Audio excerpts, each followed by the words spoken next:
बघा पॅरेंट्स, आपल्याला बऱ्याच जणांना असं वाटतं की आपल्या मुलामध्ये कॉन्फिडन्स कुठेतरी कमी आहे. होतं की नाही असं? मग त्यावेळेला जर तो वाढवायचा असेल तर काय केलं पाहिजे? आपण एक कॉन्फिडन्सचं एक्झाम्पल घेऊन त्यांना मेंटल सपोर्ट कसं करायचं ते आपण आता बघत आहोत. म्हणजे समजा आपला मुलगा कुठल्या तरी गोष्टीमध्ये लेट्स से एक रायटिंग स्किल असेल, तर त्याला नाही जमत आहे, किंवा एखादं मॅथमॅटिक्सचं असेल म्हणजे गणिताचं असेल, त्याला कुठेतरी तो कॉन्फिडन्स कमी पडतो आहे, त्याच्यामुळे तो मुलगा मागे येतो आहे. मग इथे आपलं काम काय आहे? आपण आपल्या मुलाबरोबर बसावं आणि त्याला वारंवार त्या गोष्टी सॉल्व करण्यासाठी मदत कराव्या. तुम्ही म्हणाल मॅडम असं होतच नाही आहे की आपण एकदा बसलो आणि एकदा सांगितलं मूल नाही ऐकत. मला मान्य आहे ना, एका याच्यामध्ये कुठलंच बाळ ऐकणार नाही आहे.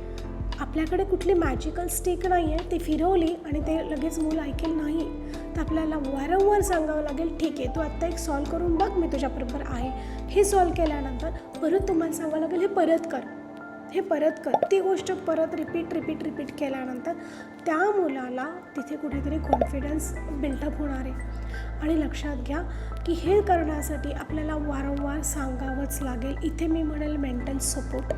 तुम्ही म्हणाल इथे तर आम्ही म्हणतो मागे लागल्यासारखं मुलांना वाटतं. ऑफकोर्स हे वाटणारच आहे की पॅरेंट्स मागे लागतात. इथे हे मुलांचं सेंटेन्स असेल जेव्हा आपण एखादी गोष्ट वारंवार सांगतो. पण लक्षात घ्या, मुलांचं ब्रेन म्हणा किंवा आपलं ब्रेन म्हणा, आपण जे ह्युमन आहोत हे नॅचरल आहे. एखादी गोष्ट चांगली करण्यासाठी किंवा पॉझिटिव्ह वेने करण्यासाठी आपल्याला वेळ लागतो.